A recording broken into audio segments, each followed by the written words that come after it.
దేవునికి ఇంకా చేద్దాం. హల్లెలూయా. ఈ విషయం మీ అందరికీ ప్రభు యేసుక్రీస్తు నామములో వందనాలు తెలియజేస్తున్నాను. మరి నెక్స్ట్ సీజన్ అనుకుంటా. నెక్స్ట్ సీజన్ ఆల్మోస్ట్ ముగింపబడే రోజులు దగ్గరకు వచ్చి ఉన్నాయి. వాటి సినిమాని ధ్యానిస్తున్న మనము అనేక వాక్యాలు మనం విన్నాం. కానీ దేవుని బిడ్డలుగా జీవిస్తూ ఇంకా కొన్ని వాటిల్లో కొన్ని విషయాల్లో మనం కలత చెందుతూ మనం అధైర్యపడి విశ్వాసాన్ని కోల్పోతూ మన జీవితాల్లో క్రీస్తుని వెంబడిస్తున్నాము అని అనుకుంటున్నాం. కానీ నిజంగా మనం ఏమాత్రము ఆయన వెంబడిస్తున్నాం. దేవుడు అనేక మందిని ఇక్కడ నిలబెట్టి వాడుకున్నాడు, అనేక మంది ద్వారా మాట్లాడాడు. ఎందుకంటే మాట్లాడేది ఎవరైనప్పటికీ దేవుడు తన పరిశుద్ధ వాక్యంలో నుంచి మాట్లాడుతున్నాడు కనుక ఈ లెట్ సీజన్స్ మనకు ఆచరించాలి అని బైబిల్ ఎక్కడ చెప్తలేదు. కానీ మన ఆధ్యాత్మికమైన జీవితాన్ని మనము సరి చేసుకొని ఇంకేమైనా తప్పిదాలు ఉంటే ఆమె ప్రభు పాదాల దగ్గర అవన్నీ అప్పగించి మన జీవితాన్ని సంపూర్ణంగా ఆయన సమర్పించుకున్నప్పుడు మనలో ఉంటున్న ప్రతి విధమైన పాపాన్ని, భయాన్ని, అవిశ్వాసాన్ని అన్నిటినీ ప్రభు మనలో నుంచి ఆయన తొలగించేవాడే ఉంటున్నాడు. వాటి సినిమాని ధ్యానిస్తున్న మనము ఈ వారము ముగింపబడగానే పరిశుద్ధ వారంలోనికి మనందరము వెళ్ళబోతున్నాం, ప్రవేశించబోతున్నాం. కాబట్టి ఈ 1 వీక్ ఈరోజు ఆల్మోస్ట్ ఈరోజు ఫ్రైడే, రేపు సాటర్డే. రేపు మన పండుగలో మనం మొత్తం బయట మంటల ఆదివారం అని మందిరానికి వస్తాము. చక్కటి బట్టలు వేసుకొని వస్తాము, ఫోటోలు తీసుకుంటాము. మంటల ఆదివారం అని చెప్పి స్టేటస్లో డిస్ప్లేలు పెట్టుకుంటాం. అంతా బాగానే ఉంది. నేను నిజమైన విషయము నీ జీవితంలో ఉన్నదా? ఒకవేళ లేకపోతే కనుక ఇంకా ఉంటున్న కొద్ది రోజుల్లో నేను సినిమాని ధ్యానించి యేసు ప్రభు వారు ఎందుకు రావాల్సి వచ్చింది, ఎందుకు ఆయన నిన్ను ఏర్పరచుకోవాల్సి వచ్చింది.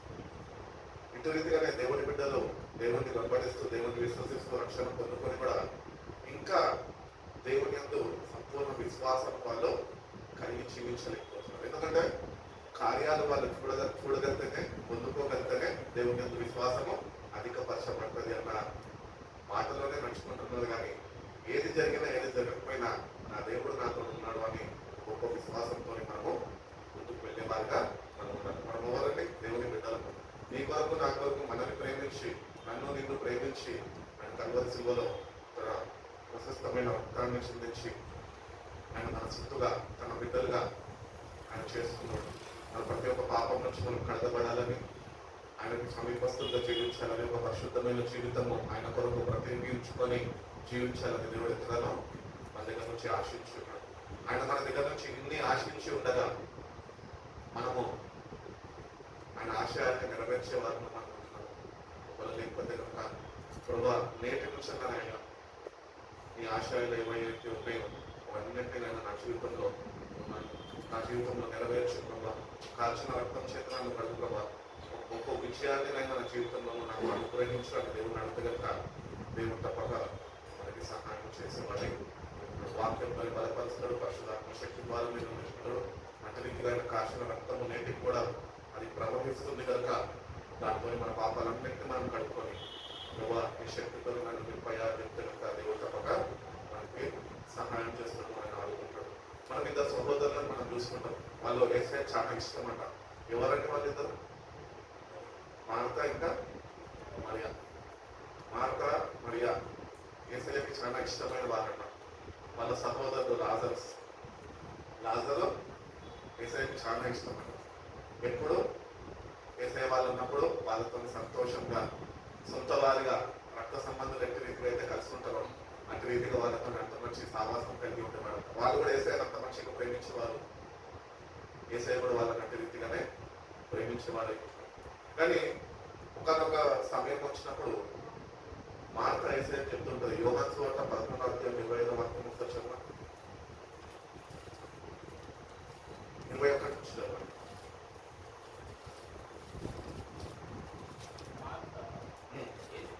యేసుతో ప్రభువా నీవు ఇక్కడ ఉండిన ఎడల నా సహోదరుడు లాజరు చావకపోదును. ఇప్పుడైనను నీవు దేవుడిని ఏది అడిగినను దేవుడు నీకు అనుగ్రహించుడని ఎరుగుదును అని ఆయనతో అన్నాడు.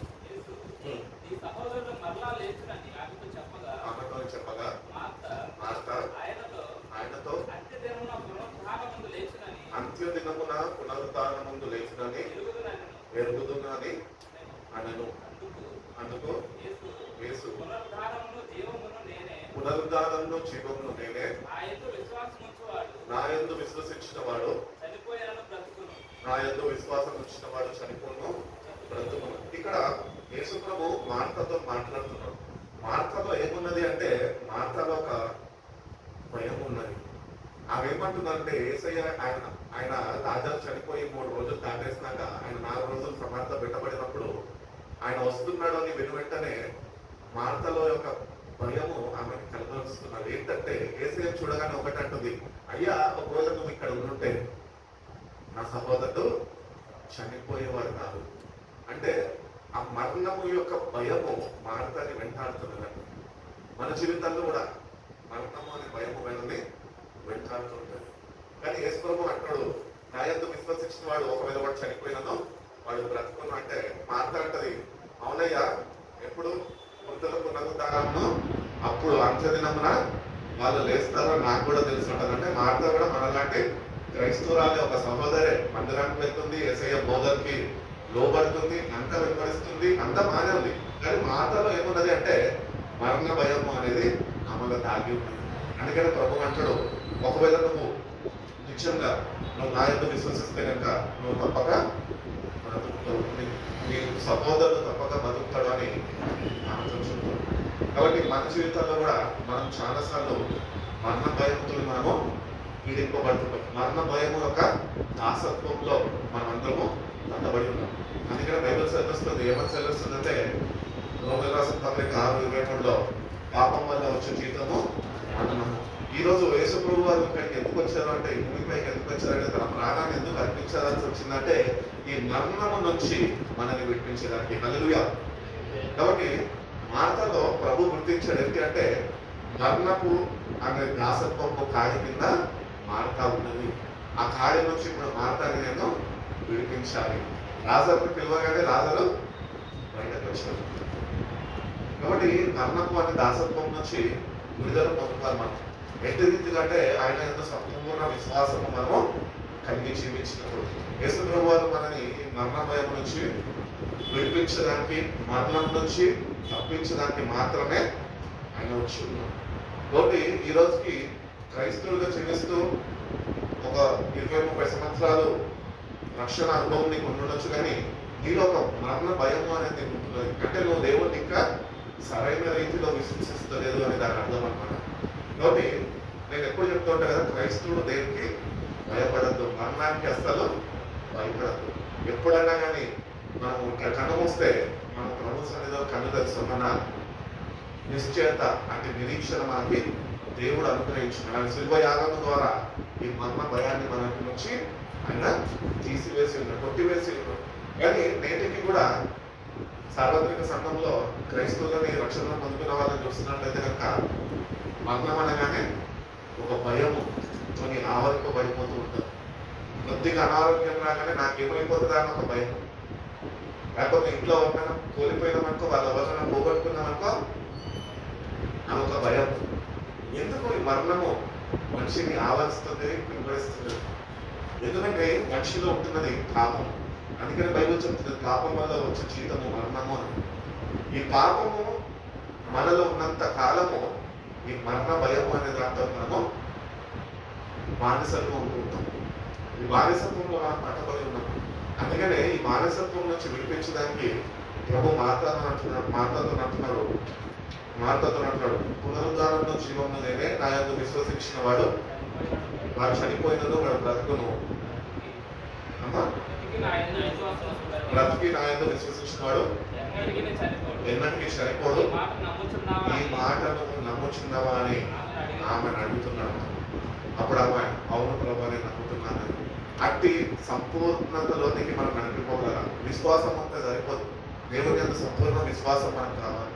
నిరీక్షణ ఉంటే సరిపోదు, సంపూర్ణతలోనికి నువ్వు నిరీక్షణలో నడిపింపగలాలి. అది ఎంత రీతిగా అంటే దేవుని యొక్క శిల్వ యాగంని మనము ధ్యానిస్తూ ప్రభు నీ కొరకు ఆయన వచ్చాడు, ఆయన నీ స్థానాన్ని కోరుకున్నాడు, నీ శిక్షని ఆయన మీద వేసుకున్నాడు, నీ కొరకు నీ స్థానంలో నువ్వు మరణించాల్సింది నేను మరణించాల్సిన స్థానంలో ఆయన బదులుగా మన నిమిత్తము ఆయన మరణించి ఆయన సమాధి చేయబడి పునరుద్ధారుడై తిరిగి ఆయన ఆయన లేచి ఉన్నాడు. కాబట్టి సిలువ గురించిన సరైన అవగాహన మనకు ఉంటే కనుక ఈ మరణాన్ని మనం జయించేవారు హల్లెలూయా.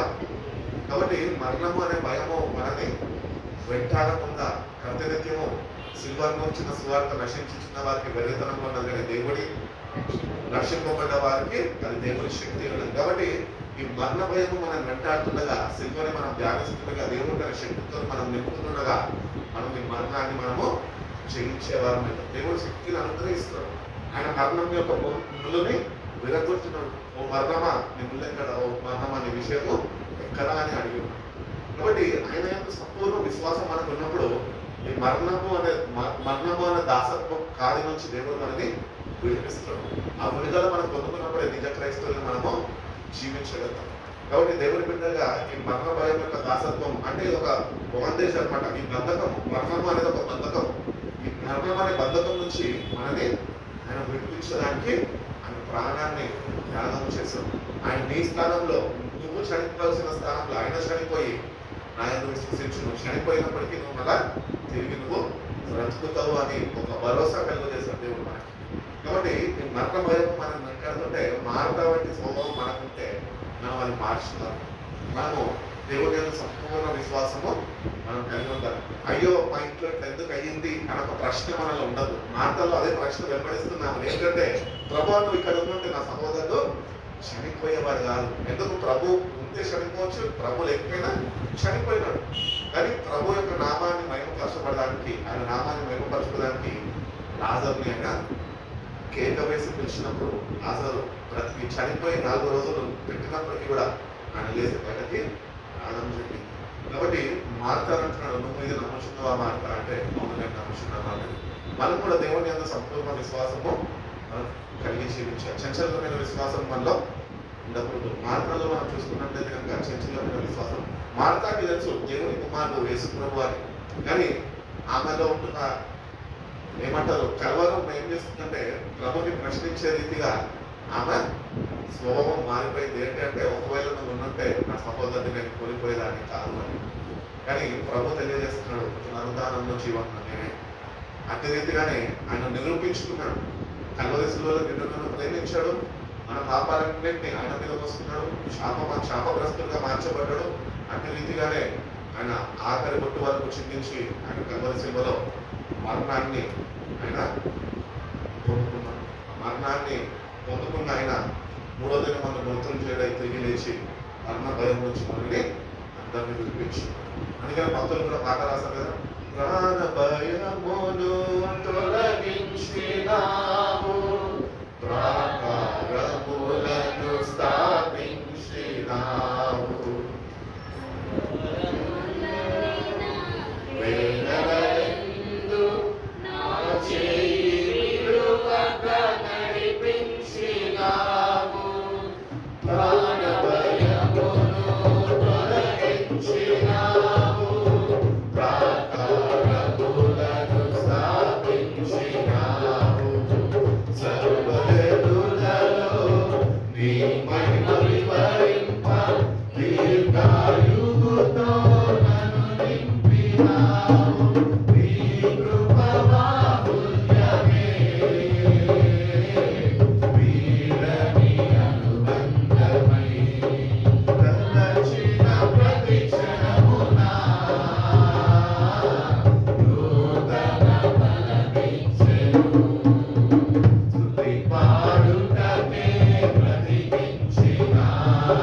విడువక నడిపించినావు. నీ ప్రేమ మాధుర్యమే నా నోట స్తుతిగానమై నిలచిన ప్రతి క్షణమున పారెను సెలయేరులై. స్తుతి పాడుటకే బ్రతికించిన జీవనదాతవు నీవేనయ్యా. ఇన్నాళ్ళుగా నన్ను పోషించిన తల్లి వలె నన్ను ఓదార్చిన నీ ప్రేమ నాపై ఎన్నడూ మారదు యేసయ్యా. నీ ప్రేమ నాపై ఎన్నడూ మారదు యేసయ్యా. జీవిత కాలమంతా ఆధారం నీవేనయ్యా. నా జీవిత కాలమంతా ఆరాధించి కనపరతును. నాపై ఉదయించే నీ మహిమ కిరణాలు కనుమరుగాయెను నా దుఃఖ దినములు. కృపలను పొంది నీ కాడి మోయులకు లోకములో నుండి ఏర్పరచినావు. నాపై ఉదయించే నీ మహిమ కిరణాలు కనుమరుగాయెను నా దుఃఖ దినములు. కృపలను పొందిన నీ కాడి మోయులకు లోకములో నుండి ఏర్పరచినావు. నీ దివ్య సంకల్పమే అవనిలో శుభప్రదమై రాజమునకై నిరీక్షణ కలిగించెను. స్తుతి పాడుటకే బ్రతికించిన జీవనదాతవు నీవేనయ్యా. స్తుతి పాడుటకే బ్రతికించిన జీవనదాతవు నీవేనయ్యా. హల్లెలూయా. కాబట్టి యేసు ప్రభు వారు ఈ భూమి మీద రావడం, ఆయనతో ఉంటున్న ప్రేమ అనురాగాల్లో మనం ముందుకు నడుస్తున్నప్పుడు భక్తులు రాసిన చక్కని పాట ఏంటి అంటే, ప్రాణభయం నుంచి మనలో నుంచి తొలగించినాడు, ప్రాకారాలనే ఆయన స్థాపించినాడు. సర్వజనులని మహిమ వివరింప తిరుగుగాలితో నన్ను ఆయన నింపినాడు. లాజరు యేసు ప్రభు స్వరం వినగానే విని వెంటనే సమాధిలో ఉన్న లాజరు 4 రోజులు సమాధిలో రాయి అడ్డుపెట్టిన లాజరు ఆయన స్వరం వినగానే ఆయన తిరిగి జీవాన్ని పొందుతున్నాడు. మన జీవితాల్లో కూడా మరణానికి భయపడకుండా సంపూర్ణ విశ్వాసము ఆయన మీద వచ్చి మనము కానీ ఆయన మహిమ కలిగిన కిరణాలు మన మీద పడే రీతిగా, ఆకర్షించుకునే రీతిగా మన జీవితాన్ని అట్టి సంపూర్ణ విశ్వాసము నిరీక్షణతో ఉంటే కనుక నువ్వు చనిపోయినా కూడా తప్పక నువ్వు తిరిగి వేస్తూ ప్రభుత్వ యుగాలు జీవించేవాడు. కాబట్టి భక్తులు శ్రమిస్తున్న రీతిగా పౌలు కూడా అంటాడు కదా, ఓ మరణమా నీ ముళ్ళు ఎక్కడ, మరణమా నీ విషయము ఎక్కడ. కొరింథీయులకు రాసిన పత్రిక 15వ అధ్యాయము 55వ వాక్యంలో అంటాడు. ఒకసారి వాక్యం చదవండి.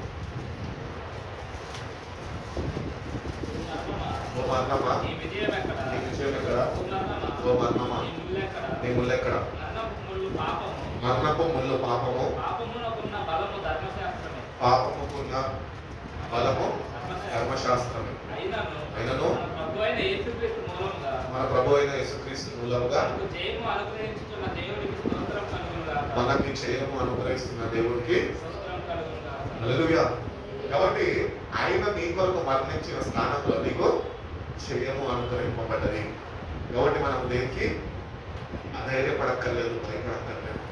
మరణ భయము ఒకవేళ నీలో ఉంటే కనుక ఈరోజు మారతా వలే నువ్వు ఒకవేళ సతమతం అయిపోతుంటే, ఒకవేళ కృంగిపోతుంటే ఏమైతుంది అని నువ్వు దేని గురించి చింతిస్తుంటే కనుక ప్రభు అంటున్నాడు, నువ్వు దేని గురించి చింతించాల్సిన అవసరము లేదు. నీలో ఉంటున్న ప్రాణ భయం నేను సిల్వ ద్వారా అని చేయించి ఉన్నాను అని ప్రభు మనకి జ్ఞాపకం చేస్తున్నాడు. ప్రకటన గ్రంథంలో అంటాడు 14వ అధ్యాయం 13లో, క్రీస్తునందు మృతులైన వారు మొదట లేకపోతే కదా, అది కాదు అక్కడ ఉన్న వాక్యం 14:11 చూడండి. అంతటా ఇప్పటి నుంచి ప్రభువులందు మృతులు గంభీరులని రాయమని పరలోకము నుండి ఒక స్వరము చెప్పగా వింటిని. నిజమే వాళ్ళ ప్రయాసములు వాళ్ళు మాని విశ్రాంతిని పొందుదురు. వాళ్ళ క్రియలు వాళ్ళ వెంట పోవునని ఆత్మ చెప్పుచున్నాడు. కాబట్టి మరణించినాక మనతోని ఏమి వస్తాయి అంటే మన క్రియలు వస్తాయన్న. నీ క్రియలు ఏమై ఉండాలి? దేవుని అంత సంపూర్ణ విశ్వాసము, దేవుని అంత సంపూర్ణ నిరీక్షణ అయి ఉండాలి. అప్పుడే నువ్వు నిత్య జీవితంలోనికి ప్రవేశించగలవు. ఒకవేళ నువ్వు అటువంటి క్రియలు నీలో లేకపోతే లేకపోవడం సమాధిలోనే. అందుకనే ఈ భయాన్ని మనం తొలగించుకోవాలంటే మనము మృతుల పునరుద్ధానములో మనము లేపబడాల. దేవునితో యుగయుగాలు ఆయన రాజ్యంలో చేరాలి అంటే కనుక మనలో ఉంటున్న కలవరాన్ని మనము శిలువ ఎదుట విడిచిపెట్టాలి. మనలో ఉన్న భయాన్ని శిలువ దగ్గర విడిచిపెట్టాలి. మరణము, పాపం వల్ల జీవితము మరణమే. కాబట్టి పాపం మనలో ఉన్నంత కాలము ఈ మరణ భయము అనేది మనని వెంటాడుతుంటుంది. అందుకనే ఆయన కార్చిన రక్తము చేత మన ప్రతి ఒక్క పాపంని కడుక్కొని ఆయన సంపూర్ణ విశ్వాసము నిరీక్షణ మనం కనపరిస్తే కనుక దేవుడు మరణ భయం నుంచి విడిపిస్తాడు. అంత మాత్రమే కాక నువ్వు ఒకవేళ చనిపోయినను మళ్ళా తిరిగి మృతుల పునరుద్ధానము అనేది ఒకటి ఉండదు. కొంతమంది తీర్పు తీర్చడానికి వాళ్ళు లేపబడతారంట, కొంతమంది ఏమో దేవుని రాజ్యంలోనికి చేర్చడానికి లేపబడతారు. కాబట్టి అందరూ చనిపోతారు, అందరూ తప్పక లేస్తారు. కానీ లేచిన వాళ్ళు కొంతమంది తీర్పుకి అప్పగింపబడతారు, కొంతమంది దేవునితోనే యుగాలు వాటితోనే పరిపాలించడానికి ఆయన రాజ్యంలోనికి చేర్చబడతారు. కాబట్టి వీళ్ళు ఎవరు అంటే దేవుని సంపూర్ణ విశ్వాసం కలిగి జీవిస్తూ ఆ మరణ భయం అనే దాసత్యం కాడి నుంచి విడుదల పొందుకొని దేవుని అంత సంపూర్ణ విశ్వాసము నిరీక్షణ దేవుడు అనుగ్రహించిన విజయాన్ని వాళ్ళు పొందుకొని ఈ పాపము ఇంకా ఏ మాత్రము వాళ్ళ మీద ఏర్పాటు చేయకుండా ఆ దాసత్యం కాడి నుంచి వాళ్ళు విడుదల పొందుకున్న వారు దేవుని రాజ్యంలో వాళ్ళు ప్రవేశించగలరు. కాబట్టి దేవుని రాజ్యంలో మనం రక్షణ పొందుకుంటే ప్రవేశించలేము, బైబిల్ చదివితే ప్రవేశించలేము, ప్రార్థన చేసుకుంటే ప్రవేశించలేము, ఉపవాసం ఉంటే ప్రవేశించలేము. కానీ ఆయనందు సంపూర్ణ విశ్వాసము అంటే నిరీక్షణలో సంపూర్ణతలోనికి నువ్వు చేర్చబడాలి. వాక్యము చేత, ఆత్మ చేత నువ్వు చేర్చబడాలి. అందుకని ఆత్మ చెప్పుచున్నదట. అక్కడ ఆత్మ చెప్పుచున్న మాటలు నేను విన్నాను అని చెప్తున్నాను భక్తులని యోగా. కాబట్టి ఈ సంపూర్ణతలోనికి మనము నడిపింపబడాలి. యేసయ్య వచ్చాడు, యేసయ్య నన్ను ప్రేమించాడు, యేసయ్య నాకు ప్రాణం పెట్టాడు, ఆయన ఎందుకు నేను విశ్వసించాను, బాప్తిజం పొందుకున్నాను, సరే నేను ఎట్లున్నా పర్వాలేదులే, ఏదో ఒకటి దేవుడు చూసుకుంటాడు లేక చాలా మంది బుద్ధి విశ్వాసంతో వెళ్ళిపోతుంటారు. లేదు, నీ క్రియలు నేను వెంబడిస్తే నువ్వు ఎప్పుడు మర్చిపోను. కాబట్టి నీ క్రియలు ఏముంటుందనను ఒకటి విశ్వాసము, ఇంకొకటి నిరీక్షణ. దేవుడు తప్పక ఆయన నన్ను మరణం అనే దాసత్వం కాడి నుంచి విడిపించాడు, పాపం నుంచి విడుదల కలుగజేశాడు. ఆయన కార్చిన రక్తం చేత నన్ను కట్టుకున్నాడు కనుక నేను దేవుని రాజ్యంలో నేను చేర్చబడతాను అన్న నిశ్చయత నీకున్నాను. ఎవరు ఏమన్నప్పటికీ కూడా ఒకటి నీ గురి నీ గమ్యం ఏంటంటే నువ్వు ఈదినా, మునిగినా, తేలినా, గాలిలో ఎగిరినా మొత్తానికి నువ్వు చేరాల్సిన దేవుని రాజ్యంలో చేరాలని సరి చూసుకోవాలి. దేవుని రాజ్యానికి చేరకుండా ఈ లోకంలో నువ్వు ఎన్ని యజ్ఞాలు పడినా, నువ్వు ఎంత ఏది చేసినా కూడా లాస్ట్కి దేవుని రాజ్యం పొందకుండా దానంతా నష్టం ఇంకొకటి మన జీవితంలో ఏది ఉండదు. కాబట్టి దేవుడు మనని ఆ భయంకరమైన రెండవ మరణం నుంచి ఆయన వినిపించడానికి ఆయన మన స్థానంలో ఆయన మరణించున్నాడు. అదేవిధంగా మనం చూస్తున్నట్లయితే రోమీయులకు రాసిన పత్రిక 5వ అధ్యాయం 5వ వాక్యం వస్తుంది. ఎందుకనగా ఈ నిరీక్షణ మనని సిగ్గుపరచదు, మనకు అనుగ్రహింపబడిన పరిశుద్ధాత్మ ద్వారా దేవుని ప్రేమ మన హృదయములలో కుమ్మరింపబడి. కాబట్టి ఈ నిరీక్షణ అంట మనని సిగ్గుపరచదు. ఈరోజు నీ నిరీక్షణ ఎట్లున్నది? సిగ్గుపరచని నిరీక్షణ కలిగి ఉంటున్నావు. దేవుని ఎంతో నిరీక్షణ నీకు ఉన్నది, మంచిదే. మరి దేవుని ఎంతో నిరీక్షణ ఉన్నాము, సంపూర్ణతలోనికి నడిపింపబడుతున్నావు. ఒకవేళ నిజంగా ఉంటే కనుక అదే రీతిగా ముందుకు కొనసాగుతుంటే కనుక నేను కాపాడుకునే కృప దేవుని దగ్గర నుంచి వేడుకో. ఎందుకంటే నువ్వు దేవుని నుంచి నిరీక్షణ నేను ఏమాత్రమో సిగ్గుపడాలి. యేసు ప్రభు వారు పునరుద్ధానంలో జీవంలో నేనే అని చెప్పడానికి అక్కడ రుజువు కూడా చేసుకున్నాడు. ఏంటి అంటే నువ్వు నీకు ఎంతో నమ్మకంగా వస్తుంది కనుక తప్పక నీ సమాధానంలో లాజరు లేకపోతాడు. మార్త తర్వాత నమ్మింది. అలా నిరీక్షణ సంపూర్ణము చేయబడింది. ఈరోజు మన నిరీక్షణ కూడా సంపూర్ణము చేయబడాలి. దేవుని అందరికీ నిరీక్షణ. దేవుడు అంటున్నాడు, పత్రికల్లో రాస్తుంటాడు, మీరు ఇతరుల వల్లే నిరీక్షణ లేని ఇతరుల వల్లే మీరు దుఃఖించక మీరు ఉండాలి అంటున్నారు. నిరీక్షణ లేని వారు ఎవరు అంటే మనం చదువుకున్నది మార్త. ఆమె నిరీక్షణ కోల్పోయింది. అప్పుడు యేసు ప్రభువు చూడగానే అంటున్నది, అయ్యా నువ్వు ఇక్కడ ఉంటే నా సహోదరుని నేను కోల్పోయేవాడిని. నిరీక్షణ లేదు. కానీ ఎప్పుడైతే యేసు ప్రభు వచ్చి ఆదరణ కూర్చాడు, ఆయన నువ్వు విశ్వసిస్తున్నావా మాట అన్నప్పుడు, నేను నమ్ముచున్నాను అన్నదో, అప్పుడు ఆమె నిరీక్షణ సంపూర్ణ శక్తి. మన నిరీక్షణ కూడా మనది సంపూర్ణంలోనికి జ్ఞాపకపడాలి. అదేవిధంగా మనం కొరింథీయులకు రాసిన పత్రిక 15-18 వాక్యం ఒకసారి చూడండి. 15వ అధ్యాయము 18వ వాక్యం. కొరింథీయులకు రాసిన మొదటి పత్రిక.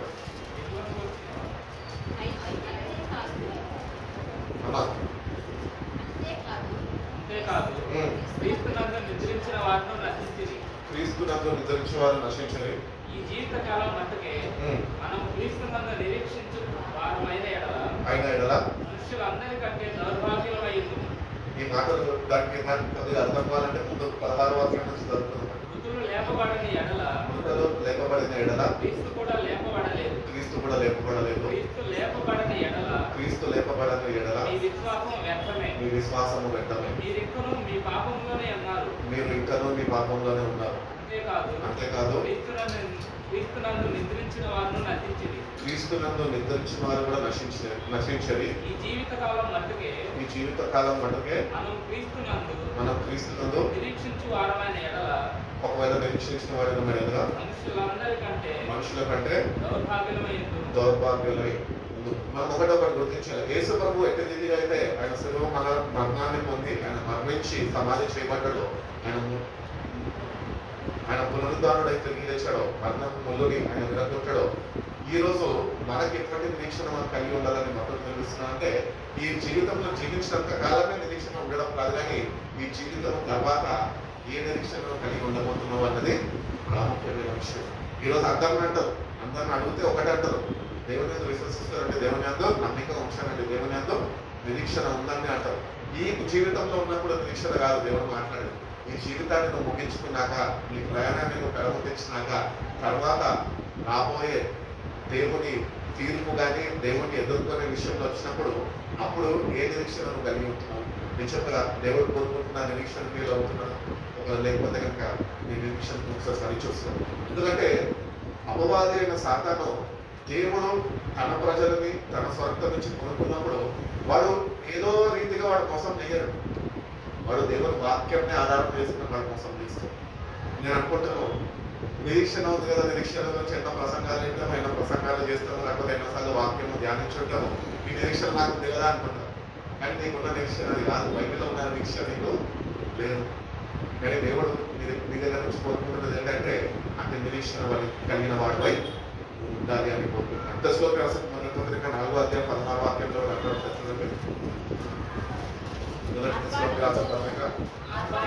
ఆర్భాటంతోనూ ప్రధాన దూత శబ్దంతోనూ దేవుని బూరత్వను పరలోకం నుండి ప్రభు దిగివచ్చును. క్రీస్తునందు మృతులైన వారు మొదట లేపబడదురు. ఆ మీదట సజీవమై నిలిచి ఉన్న మనము వారితో కూడా ఏకముగా ప్రభువుని ఎదుర్కొనటకు ఆకాశముల మండలకు మేఘముల మీద కొనుక్కోబడుతుంది. కాగా మనం సదాకాలము ప్రభుత్వం కూడా ఉండదుము. కాబట్టి మీరు ఈ మాటల చేత ఒకరినొకరు ఆదరించుకోండి. కాబట్టి దేవుని మాటలు మనకి ఏం కలిగజేస్తాయట? ఆదరణను కలిగజేస్తాయి. ఎందుకంటే క్రీస్తునందు మృతులైన వారు ధన్యులు వారు మొదట లేపబడతారు. అంటే మన పూర్వీకులు విశ్వాస వీరులు ఎంతైతే విశ్వాసము నిరీక్షణ కలిగి ఆయన యొక్క మరణించలో వాళ్ళు మొదట లేపబడతారు. తర్వాత సజీవులుగా మిగిలిన మనము మధ్యాకాశంలోనికి కొనిపోబడతాం. అంటే నిరీక్షణ మనము కలిగి ఉండాలి. ఎందుకంటే దేవుని శబ్దము ఒకటి రాబోతున్న కడగూర శబ్దము. మొట్టమొదటిగా ఆయన వస్తున్నాడు అంటే ఒకటో ఒక సూచన ఏంటి అంటే క్రీస్తునందు మృతులైన వారు మొదట లేపబడతారు. అంటే సమాధులకు వెళ్ళి పువ్వులేస్తున్నవే వాళ్ళ విశ్వాసాన్ని బట్టి, వాళ్ళకి అనుగ్రహింపబడిన నిరీక్షణ బట్టి వాళ్ళ సమాధి ఆ రోజు తెరవబడుతుంది. నేను చాలాసార్లు బరియలు పెడుతున్నప్పుడు ఒకటే ఒక ఆలోచన ప్రభు కలిగజేస్తుంటాడు. కొన్ని వేల మంది పూడ్చిపెట్టబడ్డారే, కానీ దీనిలో ఎన్ని తెరవబడతాయి, పూర శబ్దం ఎన్ని ఎండిపోతాయి.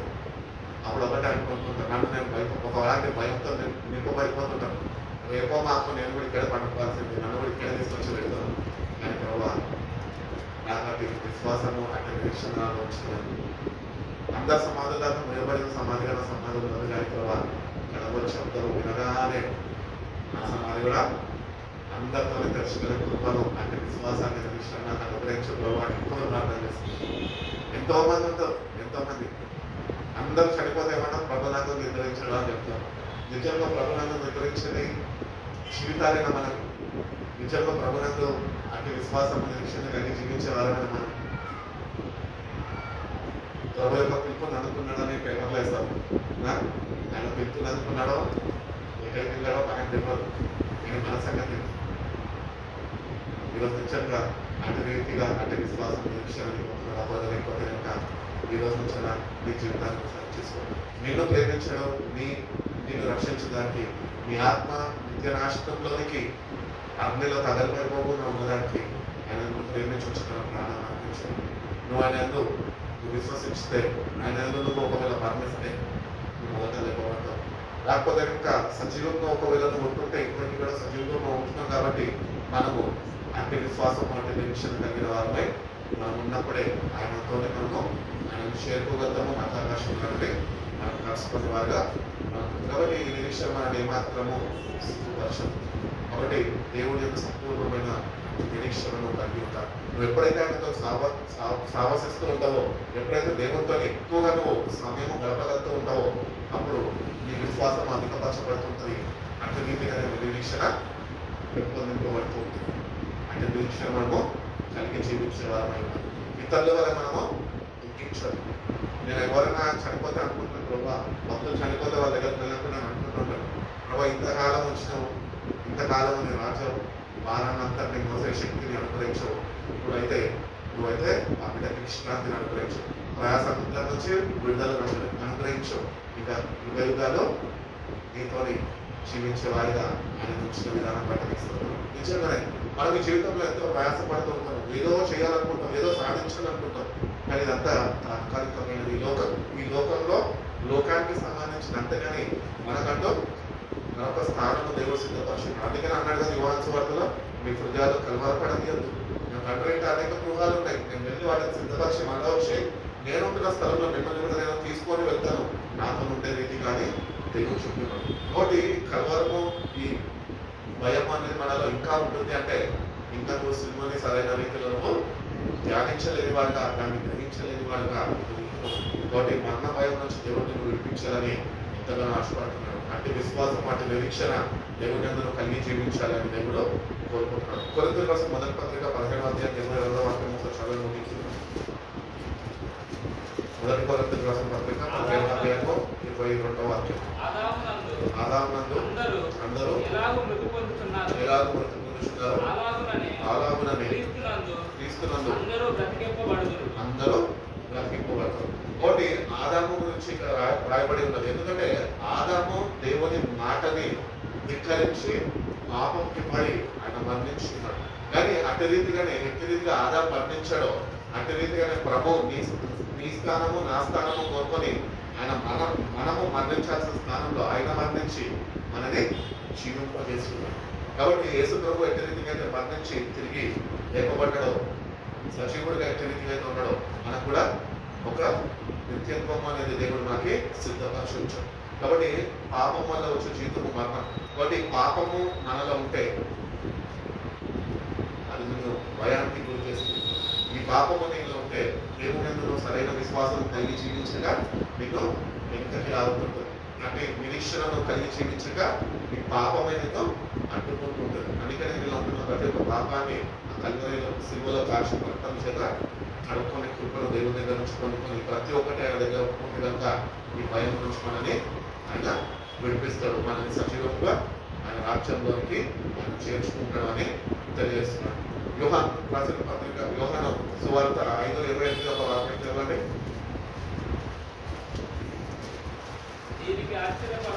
దీనికి ఆశ్చర్యపడబడి ఒక కాలము వచ్చుచున్నది, ఆ కాలమున సమాధిలో ఉన్న వారందరూ ఆయన శబ్దము విని మేలు చేసిన వారు శివ పునరుద్ధానమునకు కీలు చేర్చిన వారు తీర్పు పునరుద్ధానమునకు బయటకు వచ్చేదారు. కాబట్టి రెండు పునరుద్ధానాలు ఇక్కడ దేవుడు మనతో మాట్లాడుతున్నారు. ఒకటి ఏ పునరుద్ధానం అంట? జీవ పునరుద్ధానము, ఇంకొకటి తీర్పు పునరుద్ధానం అనేవి బైబిల్లో ఉన్నాయి.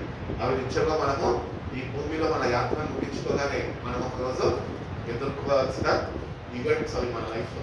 కాబట్టి ఈ తీర్పులోనికి రాకుండా మనము జీవ పునరుద్ధానంలోనికి మనమైన మరణం ద్వారా మనం ప్రార్థింపబడి.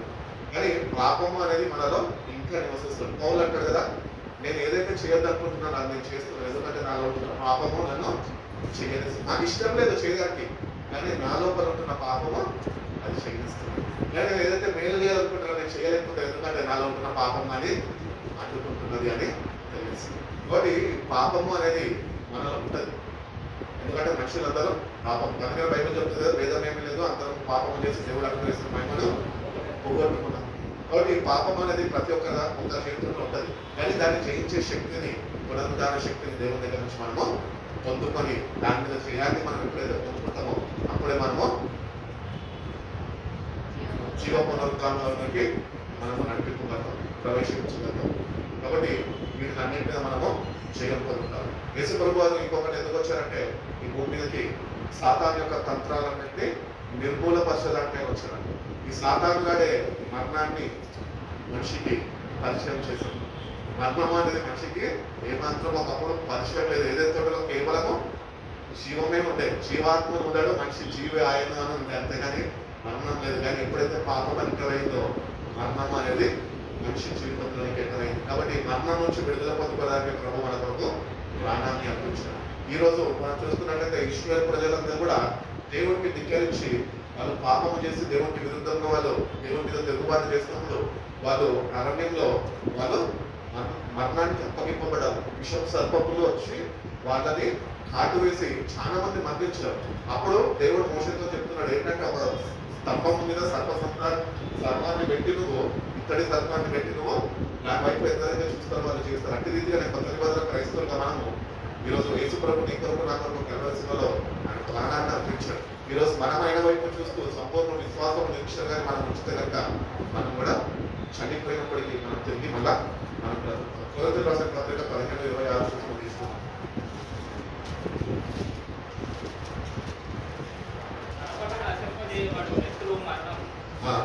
కడపట నశింప చేయబడు శత్రు మరణము. దేవుడు సమస్తమును క్రీస్తు పాదముల కింద లోపరచును, సమస్తము లోపరచబడి ఉన్నదని చెప్పినప్పుడు ఆయనకు లోపరిచిన వాడు తప్ప విశుద్ధమే. కాబట్టి the last enemy to be destroyed is death. ఈ మరణాన్ని ఆయన ఒకరోజు తప్పక ఆయన చేయిస్తారు. యేసు ప్రభు వారు ఆల్రెడీ మరణాన్ని నీ కొరకు నా కొరకు చేయించారు. ఆయన ఎంతో విశ్వాసం ఇచ్చినప్పుడు మనం కూడా మరణాన్ని జయించే శక్తిని దేవుడు మనకి అనుగ్రహిస్తారు. కాబట్టి ఈ మార్తా వలె అట్టి విశ్వాసం మనం కలిగి జీవించాలి. ఏదేమైనా దేవుని చిత్తం. నేను ఎన్నోసార్లు చెప్తుంటా కదా, ఏది మన జీవితంలో జరిగినా దేవుడు అనుమతించకుండా ఏమీ జరగదు. లాజరు చనిపోవడానికి కారణము యేసు ప్రభు జ్ఞాపకం మహిమపరచబడ్డాడు.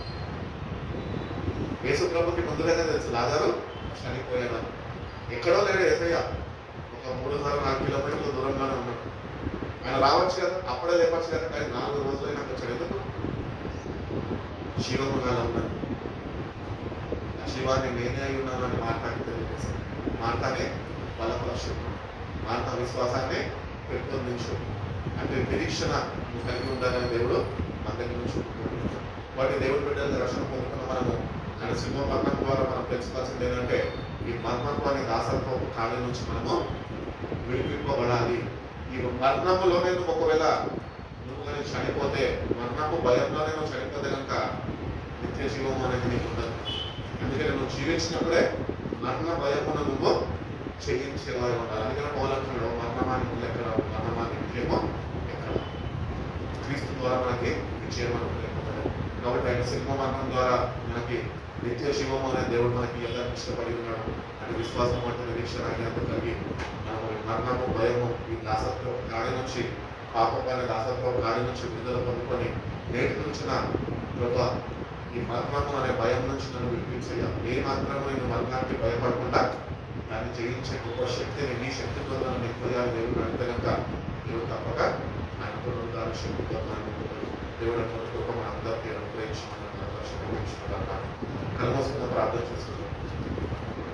పరిశుద్ధుడా ప్రేమ సేవకు తండ్రినైనా మమ్మల్ని ఎంతగానో ప్రేమించి నా ఒక దినాన్ని మా జీవితాల్లో మీరు అనుగ్రహించి సాయంత్రం ప్రభావ 3వ దినాన ప్రభావ ఆదివారం 2 సర్వీసెస్ ప్రభావ మీరు మాకు తోడుగా ఉండినైనా మమ్మల్ని బలపరిచి నడిపిస్తున్న విధానం బట్టి మీకు స్తుతులు ప్రభావ. మమ్మల్ని ప్రభావ కొన్ని విషయాలనైనా మీ వాక్యం నుంచి మేము ధ్యానించిన ప్రభావ మానవలేనైనా మేము ఉండాలా ప్రభావ, అట్టి రీతిగా మేము దుఃఖించగా ప్రభావ, మీ అందరైనా సంపూర్ణ విశ్వాసము మేము కలిగి జీవించే ప్రభావ దయచేయండి ప్రభావ. మీ జీవితంలో ఏది ఏమైనప్పటికీ ప్రభావ నీ చిత్తంలో కూడా ఏది జరగదానికైనా అటు విశ్వాసము అంటే నిరీక్షణ కలిగి జీవించే ప్రభావ ప్రతి ఒక్కరికి దయచేయండి ప్రభావ. మన భయం నుంచినైనా విడిపించడానికైనా మీరు మమ్మల్ని ప్రేమించి ప్రభావ సమస్తాన్ని విడిచిపెట్టి ప్రభావ ఈ భూమిపైకి దిగి వచ్చారు. మమ్మల్ని ప్రేమించినైనా మా పాపాన్ని క్షమించడానికి ప్రభావ కల్వరి శిలువలో ప్రభావ తాను అప్పగించుకుని ప్రభావ మా కొరకునైనా మీ పరిశుద్ధ రక్తాన్ని చెందించి ప్రభావ మా పాపాలన్నింటినీ మీరు పైవేసిన విధానంలో తీసుకుంటారు ప్రభావ. అపవాది కలిగిస్తుంది మరణ భయం నుంచినైనా మా ప్రతి ఒక్కరిని మీరు విడిపించే ప్రభావ. పాపం వల్ల వచ్చే జీవితము మరణం వాక్యం సర్వీస్తుంది ప్రభావ. ఎట్టి పాపమునైనా మేము పట్టబడి ఉన్న ప్రభావ దాని నుంచి విడుదల కలిగించేయండి ప్రభావ. మీరు మమ్మల్ని విడిపించడానికి నేను మీరు వచ్చి ఉన్నారు అనే సంపూర్ణ విశ్వాసం కలిగి జీవించే కృపను మా ప్రతి ఒక్కరికి మీరు దయచేయండి ప్రభావ. మీరేనైనా మేము మా తోడుగా ఉన్నాడు ప్రభావ. ఈ నిరీక్షణనైనా మమ్మల్ని సిగ్గుపరచగా నేను వాక్యం సెలవిస్తుంది ప్రభావ. మీ అందరైనా సంపూర్ణ విశ్వాసము నిరీక్షణ కలిగి నేను ఎట్టి రీతిగా మేము నేర్చుకోవాలనైనా మీ వాక్యంతో మీ ఆత్మతోనైనా మమ్మల్ని మీరు బలపరచండి ప్రభావ. మీ సన్నిధికినైనా మేము వచ్చి ఉన్న ప్రభావ. మీ సహాయం మాకు కావాలి ప్రభావ. అవును ప్రభావ, పాపము చేసినైనా అందరూ మరణించారు ప్రభావ, కానీ ప్రభావ నీ అందరైనా విశ్వసిస్తున్నారు ప్రభావ. వాళ్ళనైనా నిత్య జీవాన్ని నైనా వాళ్ళు పొందుకుంటారో మీ వాక్యం సెలవిస్తున్న రీతిగా ప్రభావ. మేము కూడా నైనా నిత్య జీవాన్ని పునరుద్ధాన శక్తిని మేము పొందుకొని ప్రభావ. ఈ మరణం అనే దాసత్వం కార్యం నుంచి ప్రభావ మేము విడుదల పొందుకొని కృప దయచేయండి ప్రభావ. మేమునైనా జీవించిన కొద్ది కాలం ప్రభావ నేను స్తుతించడానికి నీ నామాన్ని మహిమపరచడానికి ప్రభావ జీవించే కృపను మాకు దయచేయండి ప్రభావ. మీ చిత్తం ఏమై ఉన్నదో ప్రభావ మా జీవితాల్లోనైనా మాకు బయలుపరచండి ప్రభావ. ఆ చిత్తాన్ని మా జీవితాల్లోనైనా మీరు జరిగించుకుంటున్నామని అడుగుతున్నాను. ప్రతి ఒక్కరిని మీ చేతులతో పలిస్తున్న ప్రభావ. ఇంకా జరగబోతున్న కొన్ని రోజుల్లో ప్రభావ ప్రార్థనలన్నింటిలోనైనా మీ సహాయం అనుగ్రహించండి. వాక్య పరిచయంలోనైనా పరిశుద్ధాత్మ దేవుడిగానైనా మీ వాక్యాన్ని మాకు బోధించుకొని అడుగుతున్నారు. నేను బిడ్డలని ఎంతో ఆసక్తితో వస్తున్నారు ప్రభావ. బిడ్డలు మీరు ఒకసారి దర్శించండి, బిడ్డలు మీరు బలపరచండి ప్రభావ. లేదా నేను సంపూర్ణ విశ్వాసం నిరీక్షణ అయితే కలిగి జీవించాలో బిడ్డలకు మీరు నేర్పించండి. దేనికి చింతించడం బిడ్డలకు మీరు నేర్పించండి ప్రభావ. ప్రభావ మీ చింత యావత్తు నా మీద మొక్కు నేను మీ గురించి చింతిస్తున్నాను. మీరు పరిశుద్ధ వాక్యంలో శ్రమించిన రీతిగా ప్రభావ ప్రతి ఒక్కటి నేను మీ యొద్దరైనా మీ పాదాల దగ్గరైనా మేము అవన్నీనైనా మీకు సమర్పించుకొని ప్రభావ. నా జీవితాన్ని మీకు సమర్పించుకొని మీరు వెంబడించకపోయినా మాకు దయచేయండి అడుగుతున్నాం తండ్రి. మీరు అనుగ్రహిస్తున్న పునరుద్ధాన శక్తినైనా కలిగి జీవించకుండా దయచేయండి. ప్రతి ఒక్క పాపాన్ని సరైన ఒప్పుకొని ప్రభావ మీకు కార్చిన రక్తం చేత మేము కడగబడి ప్రభావ మీ దృష్టికి అంగీకారమైన బిడ్డలుగా ప్రభావ ప్రతిదినము వాక్యం చేత ఆత్మ చేతనైనా మేము నూతన పరచబడుతు ప్రభావ. మీ పరిశుద్ధ రాకడ కొరకు మేము ఎదుర్కొనే వారిగా మనకు తగిన సిద్ధపాటు కలిగి జీవించే కృపను మా ప్రతి ఒక్కరికి మీరు దయచేసుకున్నారు. ఈ దినాన్ని మాకు ఇచ్చిన విధానంలో మీ స్తోత్రాలు ప్రభావ. ఈ దినాన్ని తిరిగి వెలుచుకున్న ప్రభావ ఈ సమయం కాకి మీ పిల్లలకి మీరు తోడుగా ఉంచి క్షేమకరమైన మార్గంగా మీరు అర్థం బిడ్డలకు మీరు అనుగ్రహించండి ప్రభావ. మంచి విశ్రాంతిని పొందుకొని కృపదించండి. ఉదయకాలం వెళ్ళేసుకున్న దర్శనం చేసుకుని ప్రభావ. నూతన కర్మశక్తితో నింపబడి ప్రభావ ఈ దినాన్ని కొనసాగించుకొని కృపను ప్రతి ఒక్క బిడ్డకు దయచేస్తున్నాము. దిన వాక్యాన్ని మీరు కట్టి ఫలింపు చేసుకుంటాం. ఏసే పరిశుద్ధ నామంలో ఈ ప్రార్థన మీరు ఇచ్చిన పద్ధతి